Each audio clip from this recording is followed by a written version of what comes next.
चलिए आगे बढ़ते हैं और आपको सीधा लिए चलते हैं दिल्ली, जहां सौरभ भारद्वाज प्रेस कॉन्फ्रेंस कर रहे हैं।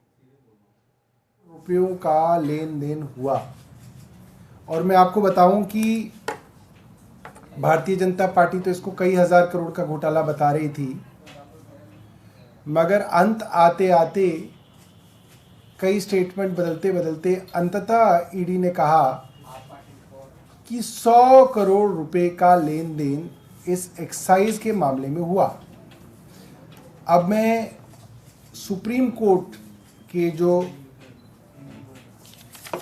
न्यायालय में 30 अक्टूबर को जस्टिस संजीव खन्ना जी का जो ऑर्डर आया और काफ़ी लंबा चौड़ा ऑर्डर आया, उसमें इस 100 करोड़ रुपए के एलिगेशन के बारे में क्या कहा गया है वो मैं लाइन आपको पैराग्राफ नंबर 12 से पढ़ के सुनाना चाहता हूं। Thirdly, the assertion in the complaint filed by DOE, that means ED, that a kickback of rupees 100 crore was actually paid by the liquor group is somewhat a matter of debate।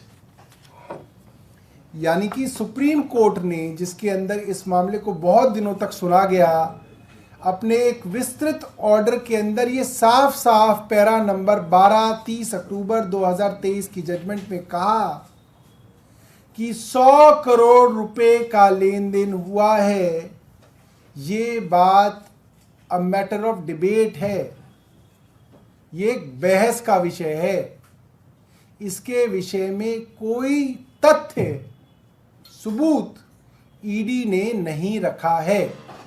इसके बावजूद कल ED उसी 100 करोड़ रुपए वाली कहानी को अपने press release के द्वारा अलग अलग अखबारों में और न्यूज़ चैनल्स में पुश करने की कोशिश कर रही थी।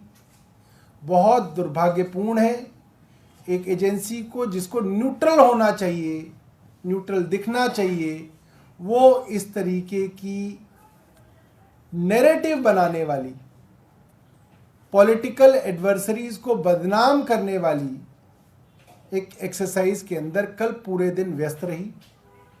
ये बात सबको मालूम है कि एक्साइज के मामले में करीब 500 से ज़्यादा जगहों पे अब तक छापे मारे जा चुके हैं। 1000 से ज़्यादा लोगों की गवाहियां ली जा चुकी हैं। 50,000 से ज़्यादा डॉक्यूमेंट्स मैंने सुना है कि वो चार्जशीट के अंदर दायर किए जा चुके हैं। इसके बावजूद कहीं पे कोई 1 रुपए की इलीगल मनी, इलीगल प्रॉपर्टी, बेनामी प्रॉपर्टी, कोई रिकवरी अब तक ईडी नहीं दिखा पाई है। कोई सबूत ईडी नहीं दिखा पाई है। सिर्फ और सिर्फ एलिगेशन, आरोप, कोरे आरोपों पे अब तक ये मामला चल रहा है।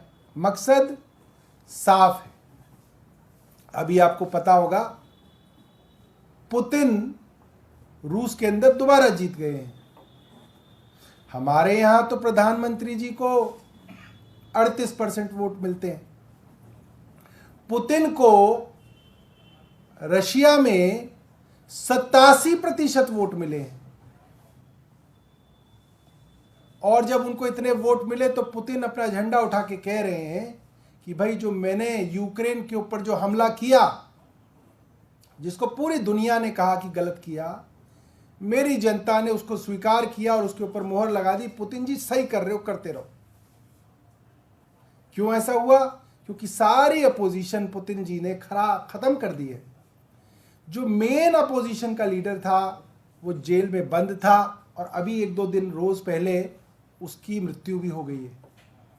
कहा जाता है कि पश्चिम देशों ने रूस से कहा था कि भाई आपके कई कैदी हमारे यहां बंद हैं, आपने अपनी पार्टी के मेजर अपोजिशन लीडर को जेल में बंद कर रखा है, चलिए हम इन कैदियों को एक्सचेंज कर लेते हैं ताकि वो जो प्राइमरी अपोजिशन लीडर हैं रूस के, वो वेस्ट में, पश्चिम में हिफाजत से जेल में रखे जा सकें।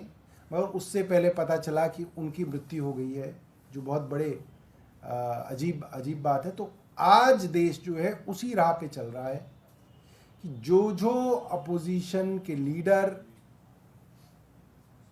आज की सत्ता के लिए खतरा बनते जा रहे हैं, उनको पकड़ पकड़ के जेल में डाला जा रहा है। आम आदमी पार्टी, अभी इलेक्टोरल बॉन्ड आए, सबने देखा, कोई 6,000 करोड़ लेके बैठा है, कोई कह रहा है 6 नहीं 8,000 करोड़ है, किसी को 1,500 करोड़ रुपए मिला है। आम आदमी पार्टी 60-65 करोड़ पे बैठी हुई है। 60-65 करोड़ रुपए पाने वाली नेशनल पार्टी का नंबर 2 का नेता जेल में, नंबर 3 का नेता जेल में, नंबर 4 का नेता जेल में, और नंबर 1 के नेता को भी जेल में ले जाने की तैयारी है। तो आप पूरी की पूरी लीडरशिप को ही जब जेल में डाल देंगे तो कौन सवाल पूछेगा प्रधानमंत्री जी से, कौन सवाल पूछेगा भारतीय जनता पार्टी से? सब 100 करोड़ की उगाही का दावा झूठा सौरभ भारद्वाज ने करार दिया है। बीजेपी की बी टीम की तरह ईडी काम कर रही है। प्रेस कॉन्फ्रेंस सौरभ भारद्वाज कर रहे थे जहां उन्होंने ये तमाम बातें कही। उन्होंने कहा कि ईडी अब तक कोई सबूत नहीं दिखा पाई है।